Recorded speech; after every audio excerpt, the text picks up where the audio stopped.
से मैं अनुरोध करूंगा कि संबोधित करेंगे।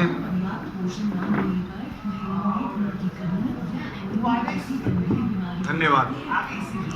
राजस्थान रोडवेज के श्रमिक संगठनों के संयुक्त मोर्चे के बैनर तले पूरे राजस्थान में राजस्थान की वर्तमान कांग्रेस पार्टी की सरकार के खिलाफ ये जो आंदोलन चलाया जा रहा है, इस आंदोलन के 7वें चरण में आज 3 तारीख को आपके अनोखगढ़ डिपो में ये आम मीटिंग सम्मेलन कुछ भी आप कह सकते हो ये आयोजित किया था।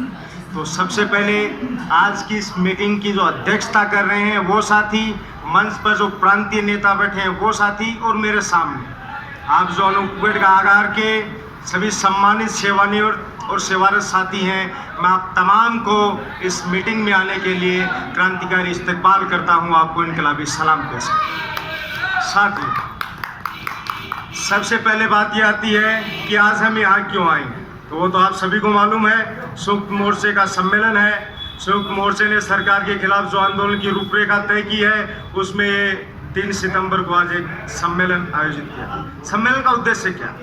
सम्मेलन का कोई बहुत गहराई में जाने की जरूरत नहीं। क्या उद्देश्य है? सारी मोटा मोटी बातें आपको व्हाट्सएप के माध्यम से पता ही चल गई होंगी कि हमारी मांगे क्या है, सरकार से हम क्या मंगवाना चाहते हैं। सरकार से हम कुछ नहीं मांग रहे, सरकार से हम वही मांग रहे हैं जिसका वादा ये सरकार जब नहीं बनी थी राजस्थान में, जब ये पार्टी विपक्ष में थी, उस समय इन्होंने जो हमसे वादे किए थे उन वादों को पूरा करने के लिए हम इनसे कह रहे हैं। हम और ज्यादा कोई नहीं मांग रहे। हम कह रहे हैं कि आपने ये जो घोषणा पत्र जारी किया था दिसंबर 2018 में, कांग्रेस पार्टी ने ये घोषणा पत्र जारी किया था। इसके पेज नंबर 18 पे point number 9, point number 10, point number 11 पे साफ साफ लिखा है, ये कोई संयुक्त मोर्चे का घोषणा पत्र नहीं है, ये कांग्रेस पार्टी का घोषणा पत्र है।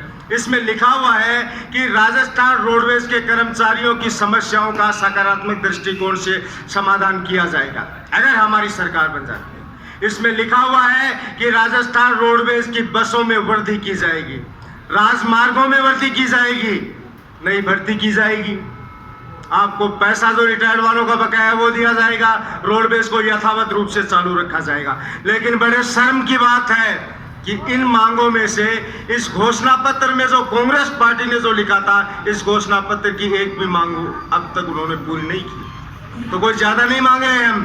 तो आप सभी से भी मेरा ये अनुरोध है कि जब भी आप अपने घर परिवार समाज में जाएं तो उनको ये दिखाएं कि ये जो कांग्रेस पार्टी ने हमसे वादे किए थे, और ये कोई हवा में वादे नहीं किए थे, ये लिखा हुआ है इनके घोषणा पत्र में कि हम लोग अगर सत्ता में आएंगे हम लोग आपकी समस्याओं का समाधान करेंगे। कैसे भरोसा करें इन सरकारों का हम? इससे पहले भी हम लड़ रहे थे, उस समय की वसुंधरा जी की सरकार से क्या मांगे थी? यही मांगे थी। हम कह रहे थे कि 1 जनवरी 2016 से सभी राज्य सरकारों ने जिस रूप में अपने कर्मचारियों को 7वां वेतन आयोग लगाया है, हमें भी 7वें वेतन आयोग का लाभ दिया जाए। क्या हम गलत मांग रहे थे? आप बताइए, क्या हम गलत मांग रहे थे? हम कोई गलत बात नहीं कह रहे थे। हम कह रहे थे भाई नई भर्ती की जाए। हिंदुस्तान की आज क्या हालात है, राजस्थान में कितने बेरोजगार युवा घूम रहे हैं। हम कह रहे थे नई भर्ती करो ताकि युवाओं को रोजगार मिले, आम जनता को अच्छी बसों की सुविधा मिले। आज पुरानी बसें घूम रही हैं। वसुंधरा जी की सरकार जब गई थी तो लगभग 4,500 बसें थी। आज गहलोत साहब की सरकार में क्या हालत है? कम इस मैनिफेस्टो में लिख दिया कि यथावत चालू रखेंगे, लेकिन कहाँ यथावत चालू है? 3,000 बसें बची है, 3,000 बसें बची हैं। लगातार बसें कम हो रही है। भाई यथावत चालू रखने का क्या मतलब है? उस समय 4,500 बसें थी, आज 4,500 बसें तो करो आप, 1,500 की तो और खरीद करो ताकि आपका जो वादा जो आपने लिखा है घोषणा पत्र में वो सही लागू हो सके। देखिए नहीं, अब इन सभी परिस्थितियों को ध्यान में रखते हुए संयुक्त मोर्चे ने लगातार आंदोलन का फैसला किया। कोरोना आ गया, 2020 और 2021 हमारे लगभग 2 साल खराब हो गई इस कोरोना की वजह से। बहुत से लोग ऐसे जो भ्रांतियां फैलाते हैं कि भाई संयुक्त मोर्चे के नेताओं की कांग्रेस पार्टी के साथ कोई सेटिंग हो गई तो उन्होंने किसी भी संघर्ष का कोई कॉल नहीं दिया। झूठ बोलते हैं वो लोग, बकवास करते हैं वो लोग। हमारी न कांग्रेस के साथ सेटिंग है न बीजेपी के साथ सेटिंग है, दोनों हमारे दुश्मन हैं। हम मजदूर हैं, हमारी एकता हमारी ताकत की वजह से हम सरकारों को झुकाते आए हैं और झुकाते रहेंगे। साथ अब हम क्या करें? जब सरकार लगातार हमारे जायज मांगों के ऊपर कोई ध्यान नहीं दे रही थी, ये सरकार बनी, हमने 6 महीने का समय दिया इन सरकारों को कि भाई आप हमारी मांगों को आराम से बिल्कुल पढ़ लिख लो, ध्यान दे लो, उसके बाद में समाधान कर देना। फिर भी समाधान नहीं हुआ। हमने 2019 में वर्तमान में जो विधायक हैं, पूर्व में उप मुख्यमंत्री थे श्रीमान सचिन पायलट साहब, उनके विधानसभा क्षेत्र टोंक में हम गए थे। आप लोगों में भी बहुत से लोग गए होंगे। हम क्यों गए थे वहां? हम उन्हें उनके द्वारा किए गए वादे याद दिलाने के लिए गए थे। और कौन से वादे थे? वो वादा जो उन्होंने 4 अक्टूबर 2018 को सिंधी कैंप में किया था। क्या वादा किया था? मीडिया के माध्यम से कहा था, मंच पे आके कहा था कि अगर हमारी सरकार बनेगी तो आपकी बुनियादी समस्याओं का सकारात्मक दृष्टिकोण के साथ समाधान करेंगे। समाधान नहीं किया तो क्या रास्ता बचता है हमारे सामने? भाई क्या रास्ता बचता है हमारे सामने? संघर्षों को और केवल संघर्ष का रास्ता बचता है। और उसी संघर्ष के रास्ते पर चलते हुए आज हम यहाँ आए। हमें मालूम है कि अगर हम यहाँ नहीं आते तो भी अनूपगढ़ के साथी बड़ी मजबूती के साथ संघर्ष करते, हमें पूरा विश्वास है। लेकिन चूंकि संयुक्त मोर्चे का कॉल है, पूरे राजस्थान में दौरे हो रहे हैं, इसलिए हम यहाँ आए। ज्यादा का मांगे क्या है? मांगों के बारे में आप सभी को पता है। 11 सूत्री मांग पत्र है हमारा।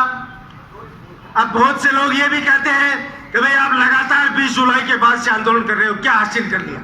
तो आप ऐसे लोगों को ये बताइए कि हमने आंदोलन करके ये हासिल कर लिया कि जून और जुलाई की 2 महीने की सैलरी और पेंशन एक साथ आई कि नहीं आई? रक्षाबंधन से पहले दी ना उन्होंने।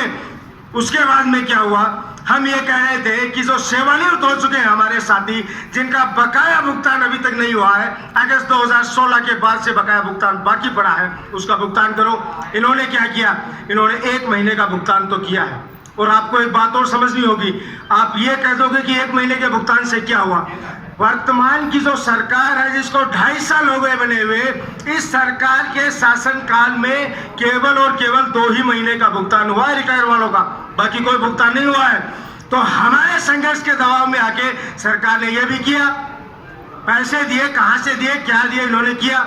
उसके बाद में हमारे आंदोलन से ये हासिल हुआ है कि वर्तमान का जो हमारा यातायात मंत्री है वो लेटर लिखने लग गया है, उसने चिट्ठी लिखी है मुख्यमंत्री को।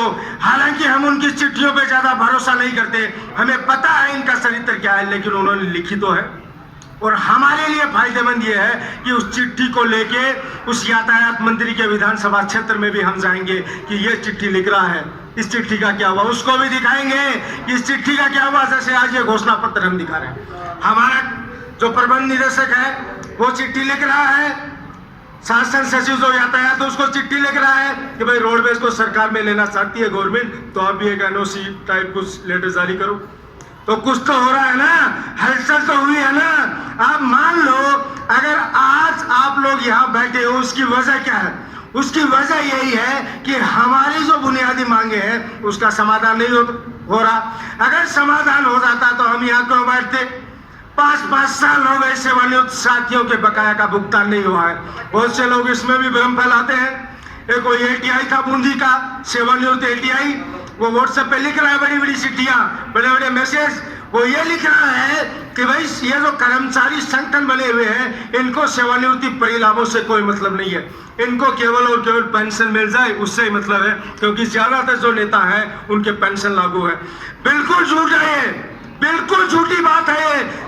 राजस्थान रोडवेज के जो श्रमिक संगठनों का संयुक्त मोर्चा बना हुआ है उसके 90% नेता ऐसे हैं जिनके सीपीएफ है, उनके सीपीएफ नहीं है, तो उनका भी सीपीएफ का फंड रुका हुआ है, उनको भी 1200-1300 रुपए पेंशन मिल रही है। तो वो लोग झूठ बोलते हैं कि इन्हें सेवानिवृत्ति परिलाभों से कोई मतलब नहीं है।